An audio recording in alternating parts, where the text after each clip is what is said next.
राम मंदिर परिसरातील काँक्रिटीकरणाचे उद्घाटन, अनेक वर्षाचा प्रलंबित प्रश्न मार्गी लागला।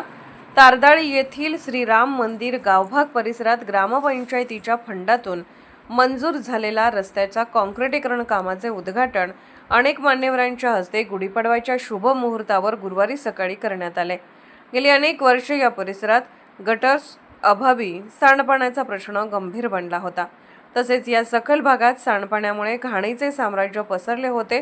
या वर्षभरात ग्रामपंचायतीच्या माध्यमातून गटर्स व रस्ता काँक्रिटीकरणचे काम पूर्ण झाल्याने स्थानिक नागरिकांतून समाधान व्यक्त होत आहे। सदर उद्घाटन प्रसंगी प्रसाद खोबरे, भीमराव बन्ने, जयप्रकाश भगत, प्रवीण खोबरे, सचिन पवार, रणजित पवार, प्रवीण पाटील, सूर्यकांत जाधव, नितीन खोचरे, विजय चौगले, सुरेश पवार, सुनील कुलकर्णी, रमेश नर्मदे, मलगोंडा पाटील, महेश पवार, उमेश पवार, रोहित पवार, रोहित खोत, अनिल शेडशाळे यांच्यासह भागातील महिला व नागरिक उपस्थित होते।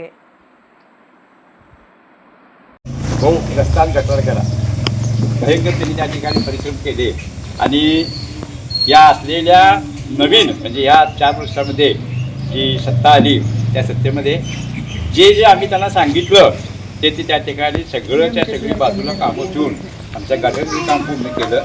त्यानंतर हा रस्ता रामनवमीच्या आत व्हावा अशी आमची इच्छा होती, ती पण त्यांनी त्या ठिकाणी पूर्ण केली। त्यामुळं मी आमच्या गल्लीच्या वतीनं आणि आमच्या काकांच्या वतीनं या ठिकाणी त्यांना या ठिकाणी मी नमस्कार करतो की काय काय सांगत दिलं आमच्या या ठिकाणी सांगितल्याप्रमाणे बरोबर या कार्यक्रमाला उपस्थित सर्व सरपंच, सर्व सदस्य, जयप्रकाश, पत्रकार सगळे उपस्थित सर्वांच्या नावं घेण्यासारख्याच व्यक्ती इथे आहेत। आता नानांनी सांगितल्याप्रमाणे जरा लेट झालं तर सेट झालं, अडचण होती। गटरीचं पाणी काढायचा विषय इतका सोपा नव्हता। गटरी एवढी करणं काय फारसं अवघड नव्हतं, पण ते पाणी कसं काढायचं आणि कुठं काढायचा हाच विषय फार अडचणीचा असल्यामुळं थोडं लेट झालं। पण आता पाणी व्यवस्थित चालू आहे, रस्ता बी झाला, त्यामुळं आता काय अडचण नाही।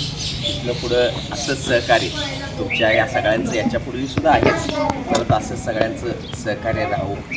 आज पाडव्यानिमित्त श्रीराम कृपेनं सर्वांनी मी शुभेच्छा देतो। सर्वांचं आरोग्य सगळं चांगलं